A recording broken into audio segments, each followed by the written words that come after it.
देखिए छठवां श्लोक देखिए लिखा है कि परोक्षे कार्य हंतारम, मिला? परोक्षे कार्य हंतारम प्रत्यक्षे प्रियवादिनम। परोक्षे परोक्षे कार्य हंतारम प्रत्यक्षे प्रियवादिनम वर्जये तादृशं मित्रम विस्कुंभम पयोमुखम। कहा जा रहा है, ध्यान दीजिएगा, संदर्भ आता है ना, प्रस्तुत संस्कृत श्लोक हमारी पाठ्य पुस्तक हिंदी संस्कृत दिग्दर्शिका में वर्णित सुभाषित रत्नानि नामक पाठ से उद्धृत है या लिया गया। सुभाषित रत्नानि कैसे लिखा गा, संस्कृत दिग्दर्शिका कैसे लिखा गा, एके अपने निगाहे में एकदम उतार ल, रचव फाल्ट भाग नंबर का। सुभाषित पाठ का नाम, शीर्षक का नाम, पाठ के लेखक का नाम अगर तनिक भी गड़बड़ाया तो आपका नंबर कट जाएगा। और आपको एक जानकारी होनी चाहिए, 2 लाइन का संदर्भ है और 2 नंबर आप पाएंगे। 2 नंबर संदर्भ पे और 5 नंबर अनुवाद। ठीक, तो देखिए लिखा है परोक्षे कार्य हंतारम। परोक्ष, परोक्ष का मतलब होता है पीठ पीछे। पीठ पीछे मतलब पीठ के पीछे ना आए, पीठ के पीछे जो छिप के आइस पाइस लुका छिपी चोर सिपाही के लगे, वो वाला पीठ के पीछे ना आए तो फिर पीठ के पीछे माने हाँ, पीठ पीछे मतलब आपके न रहने पर, न पीठ पीछे। परोक्षे पीठ पीछे कार्य हंतारम, हंतारम माने नष्ट करने वाले, पीठ पीछे कार्यों को नष्ट करने वाले। कुछ ऐसे भी लोग होते हैं जो आपके न रहने पर आपका काम बिगाड़ते हैं। और सामने से कर रहे प्रत्यक्षे प्रियवादिनम, और जब सामने से बात होती है तो प्रिय वचन बोलते हैं।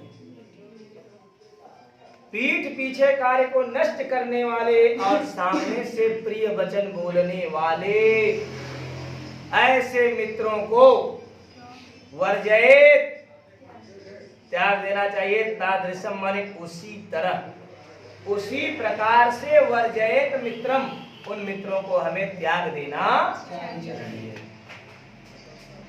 पीठ पीछे कार्य को नष्ट करने वाले और सामने से प्रिय वचन बोलने वाले मित्र का उसी प्रकार हमें त्याग कर देना चाहिए जिस प्रकार विषकुंभम पयो मुखम, जिस प्रकार मुख पर दूध लगे विष से भरे घड़े को हम त्याग देते।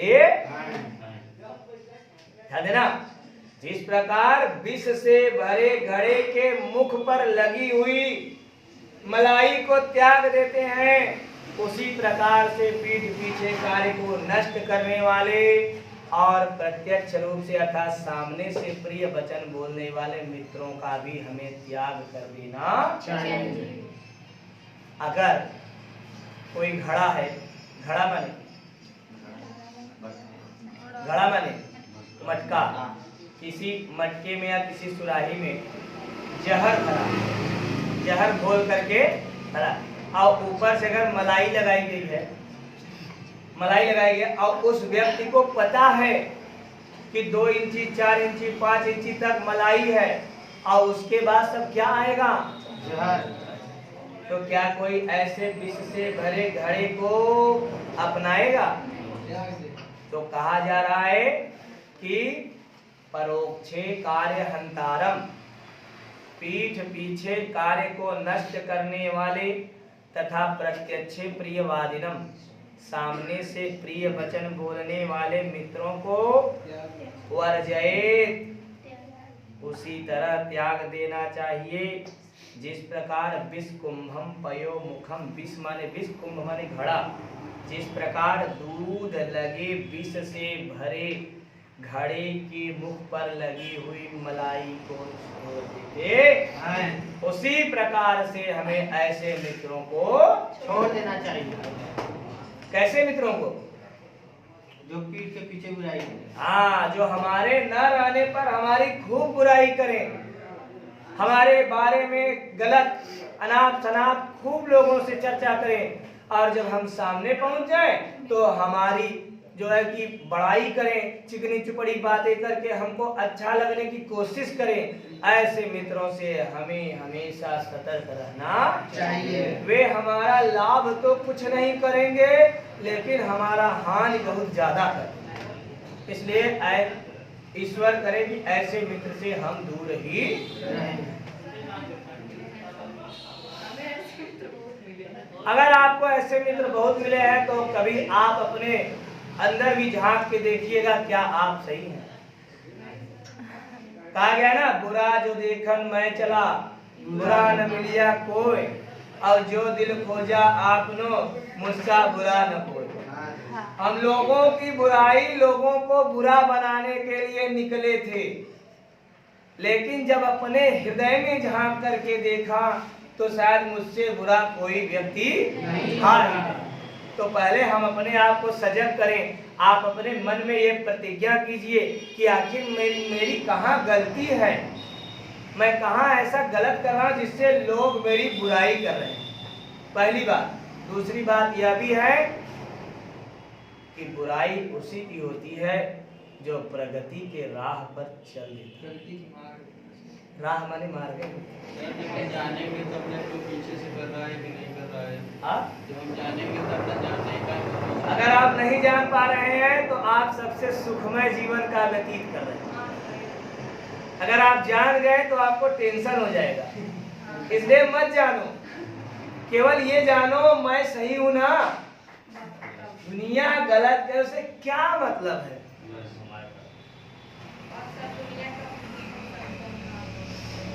एक बात बताएं, जब हम गलत रास्ते पे जाते हैं ना तो हमारा सपोर्ट करने वाले बहुत होते हैं, लेकिन जब सही रास्ते पे चलते हैं ना तो हमारा विरोध करने वाले बहुत होते हैं। तो सपोर्ट चाहिए, विरोध चाहिए? मन में चुनाव करो। आपकी बुराई अगर हो रही है तो समझ लीजिए आप प्रगति के मार्ग पर अग्रसरित है।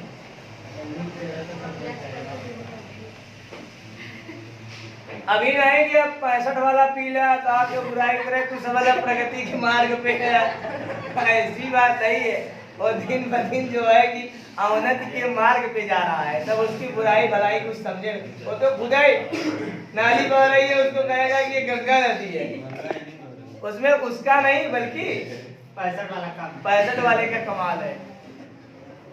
अच्छा फिर बता दें, परोक्षे कार्य हंतारम, पीठ पीछे कार्य को नष्ट करने वाले, और बोलो सामने से प्रिय वचन बोलने वाले मित्रों का हमें उसी तरह से त्याग कर देना चाहिए जिस प्रकार से विष से भरे हुए घड़े को हम त्याग देते हैं। अब देखिए लिखा है उदेति सविता ता। अच्छा, अभी जो प्रश्न उठा था कि बहुत बुराई करने वाले हैं ये वो, अब उसका देखिए खंडन कर रहा है। ये श्लोक देखिए क्या कहा जा रहा है इस श्लोक में कि उदेति सविता ताम्रस ताम्र, उदेति सविता ताम्रस ताम्र संपत एव अस्ति एवास्ति एवास्तमेति च एवं अस्तम इति च। उदेति सविता ताम्रस ताम्र एवास्तमेति च संपत्तौ च विपत्तौ च महताम एक रूपता। देखिए लिखा है सविता माने होता है, जानते हैं क्या? बताओ बताओ बताओ बताओ जल्दी बताओ। सविता माने, हाँ सविता माने सूर्य। सविता मतलब सरिता माने नदी, सरिता माने, और सविता माने सूर्य। बहुत लड़की के नाम हो तो सविता। एक सविता वाले संगे पढ़त रहे, उनके यहाँ से सविता कहो ना कहा सवितवा सवितवा उसकी बात अलग है। तो उदेति सविता,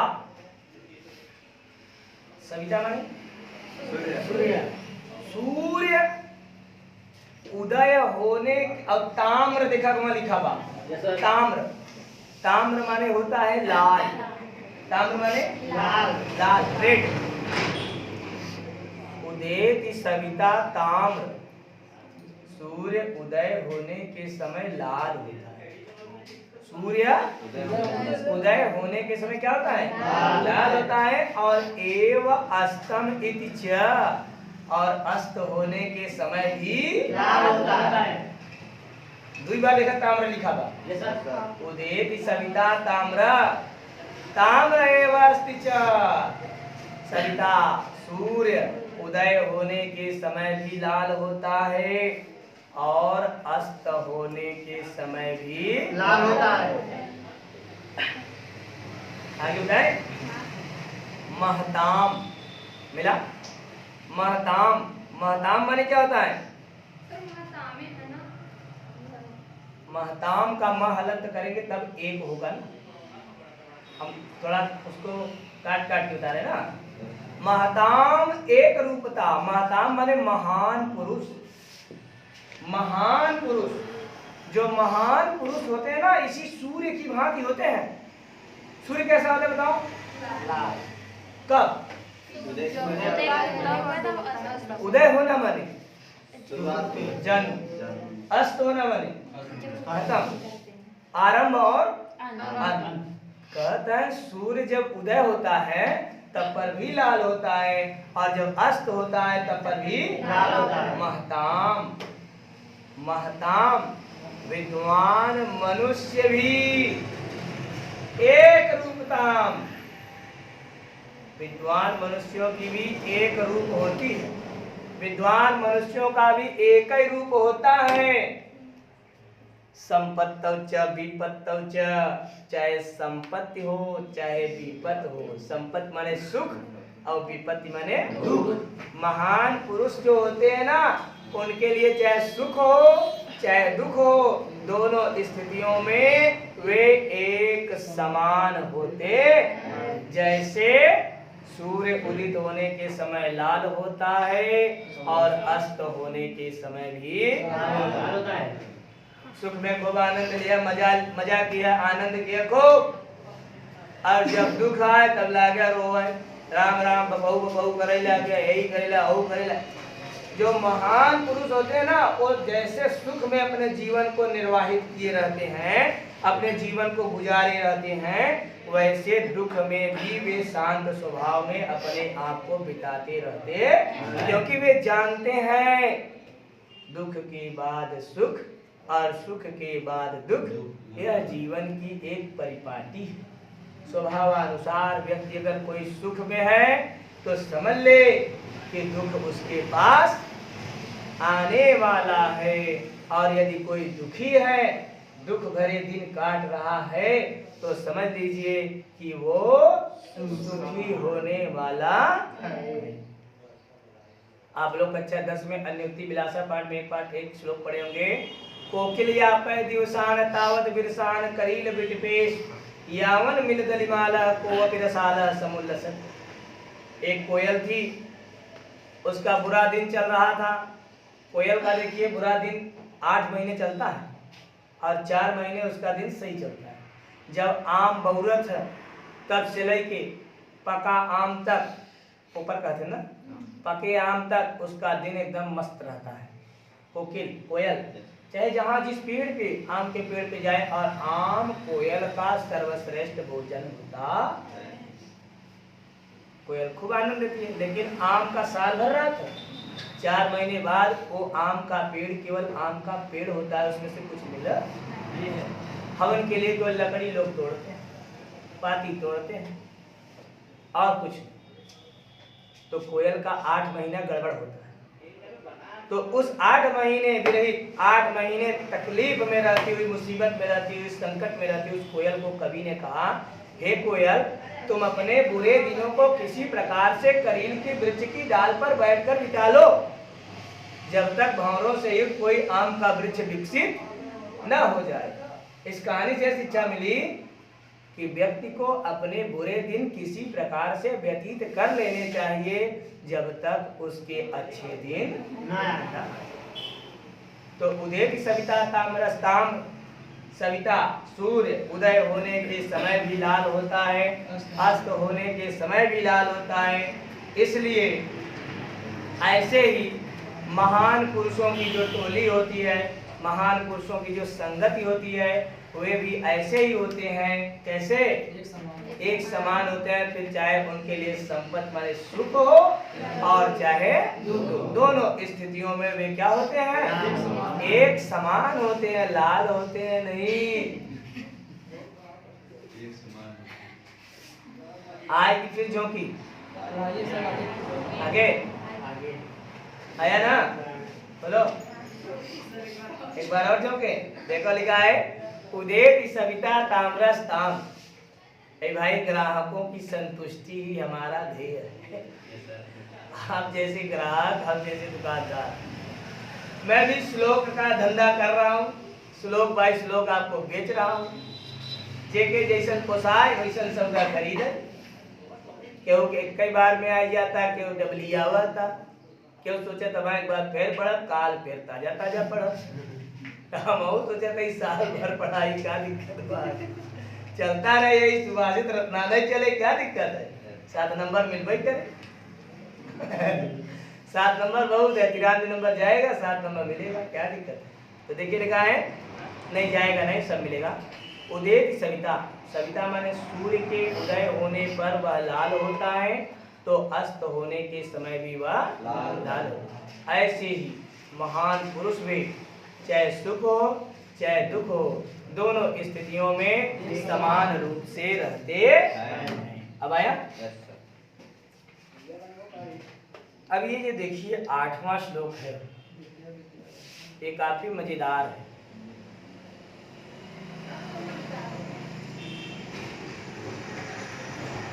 ध्यान देना, इस सुभाषित रत्नानि का हर एक श्लोक हमारे भावी जीवन को प्रशस्त बनाने के लिए कारगर है। ये 15 श्लोक अगर आप याद कर लेते हैं, अब मत याद कर जाए परीक्षा बाद खाली टाइम, तो आपके जीवन में काफी सुधार आएगा।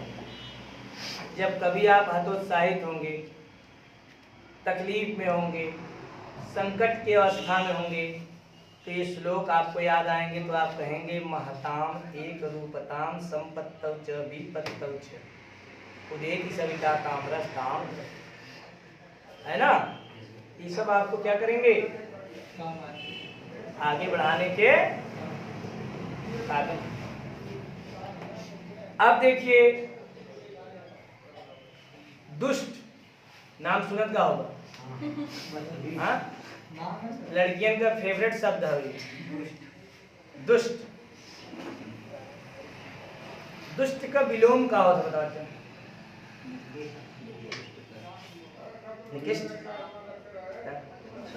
बताओ दुष्ट का विलोम क्या होता है? बोलो, खाली दुष्ट ही कहे जाना, क्यों अच्छा काम करे तो दुष्ट कह दे। बताओ बताओ बताओ, दुष्ट माने दुष्ट, दुष्ट माने तो दुष्ट, लेकिन दुष्ट का विलोम क्या होगा? ऐ भाई सज्जन। सज्जन तो कब जिंदगी में क्यों न कहे हो, तो कैसे याद है नाम?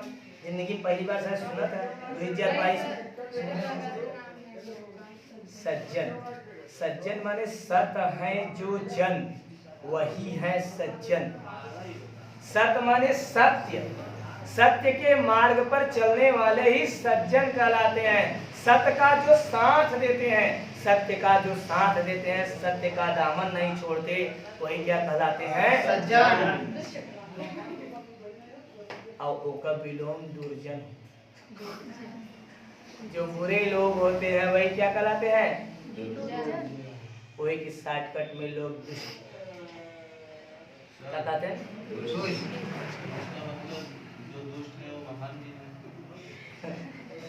दुष्टवन तो महान होते हैं। दुष्टवन ही महान होते हैं। सज्जन अपने आप के कमो जिंदगी में महान कहबे नहीं करते हैं। वो जाना थे कमाल महानता देश जाला था हम का करे जाई कर, लेकिन दुष्टवन परक परक तो से मिली कहीं ये देखा हम अच्छा आई ना बोला तो अब तू मान रहा दुष्ट महान होते। तो देखिए लिखा विद्या विवादाय।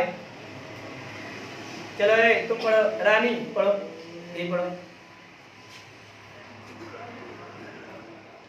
विद्या विवादाय धनमदाय शक्ति परेशान परिपीडनाय खलस्य साधो विपरीत मिथ्या।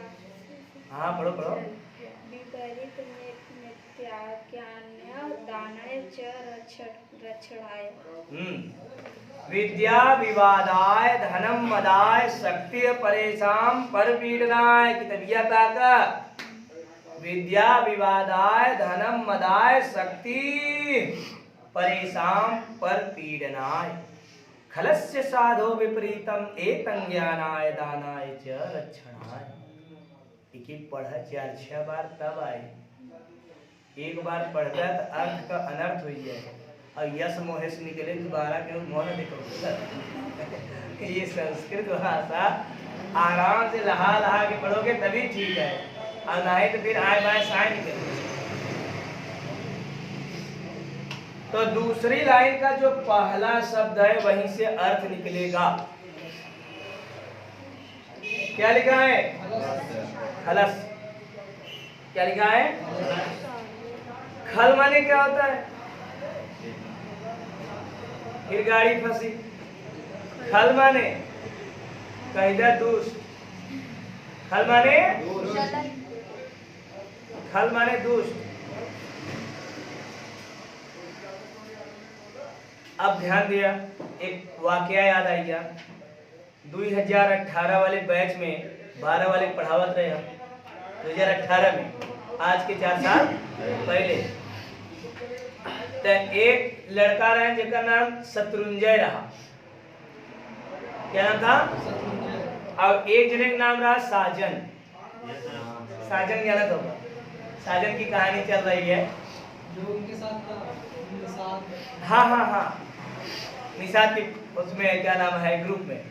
तो साजन जब मैं पढ़ा रहा था तो साजन उस दिन आया था और शत्रुंजय नहीं आया था, और यही श्लोक पढ़ा रहा था, याद आ गया। साजन से पूछोगे तुरंत बताएगा। तो साजन को बता दिया, जैसे आज मैं आप लोगों को बताया कि खलस से माने क्या होता है? दुष्ट। दुष्ट का, और खल माने दुष्ट है ना। तो ये जानत रहे खल माने क्या होता? तो शत्रुंजय से 4-6 दिन बाद इनका होइए लफड़ा, थोड़ा बहुत कहीं गाँव क्लासे में। तो साजन इनके कम से कम 10 दैया खलैया का खलस जाए, खलस जाए तो बड़ा खल है। तो 4-6 बार कहा तो शत्रुंजय को बात समझ में आई कि खल खल कहा तो एकर जानकारी गुरुजी दे सकते, गणित वाले बताइए ना, सूत्र दुबान है। और आया शत्रुंजय हमसे अकेले में पूछा कि गुरुजी खलस से मैंने कहा होती, तो मैं स्थिति का जायजा नहीं ले पाया कि वो क्यों पूछ रहा है। अगर मुझे ये जानकारी हो गई होती कि साजन से उसका विरोध हुआ है, साजन ने उसको खल करा, तो मैं बता देता खलस से मैंने सज्जन होता, अच्छा व्यक्ति, बात बन जाती। हम कहा खलस से मैंने नीच, चोर और लफंगा, दुनिया भर बात बता दिया। अब उसको ये बात खल गई कि हमके एक बार नहीं बल्कि कई बार कई घन में कह दिए बा। और वो आया, शुरू हो गया, और तब तक मार पीट की नौबत आती। मैं जो है कि आ रहा था, मैं देख लिया, मैं पहुंचा, मिला क्या शत्रुंजय तब मेरे पास आ गया, कहा सची इसको समझाए, मुझे मैं नहीं आया था पढ़ने, जिसके कारण जो है कि उसका लाभ उठा करके मुझे संस्कृत में गरिया रहा है, खलस से कर रहा है। इन्हें सजनों को बहुत मारा भन। तब साजन को तब समझाया, तब क्या गुरु जी गलती हुई है। तब शत्रुंजय से फिर उसका भरत मिलाप हुआ फिर जाकर के बात बनी। तो खलस माने क्या होता है? दुष्ट का। अब ध्यान दिया, अब तुम उसमें कहूँ को मैं प्रयोग कर दिया, ध्यान समझा, बता रहा हूँ कुछ बढ़िया से बता रहा हूँ ताकि आपको एक ही बार में समझ में आए, बार बार आप न पूछें। इस श्लोक में यह बताया गया है कि दुष्ट की विद्या कैसी होती है और सज्जन की विद्या कैसी होती है। एक कई क्लास में यही क्लास यही में पढ़ा था, तो उसमें यही में बहुत बड़ा बड़ा डॉक्टर इंजीनियर शायद निकल पावत जा देखा जी जीवन होता है सोचा था। ठीक है, अगर आप सोच रहे हैं तो आपको भाई पहले से बधाई देता हूं कि आप वही हो जाए। ध्यान देना, दुष्ट और सज्जन दोनों की विद्या समान होती है, दोनों एक ही गुरु से शिक्षा लिए रहते हैं। ए भाई कोई भी पढ़ाएगा वो गुरु ही कहलाएगा ना, और पढ़ने जाएगा कोई तो वो क्या कहलाएगा, शिष्य ही कहलाएगा। फिर बाद में ओकरे नाम में क्या कि दुष्टता लिखाए या सज्जनता लिखाए। तो कवि ने कहा इस श्लोक के माध्यम से कि एक दुष्ट की विद्या, दुष्ट की शक्ति, पावर,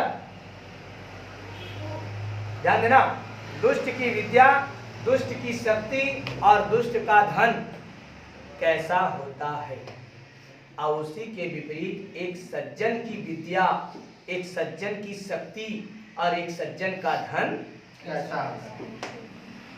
इस श्लोक में यही बताया। ये आज का अंतिम श्लोक है। ठीक, जो बचा है ये अगले क्लास में, ध्यान दीजिएगा। कहा जा रहा है कि खलस्य, ये दूसर की लाइन से अर्थ चालू है कि याद रख क्या है। खलस्य और ओकरे ऊपर आया पहले शब्द में क्या लिखा हुआ, खल की विद्या, केकर विद्या, खल माने दुष्ट व्यक्तियों की विद्या,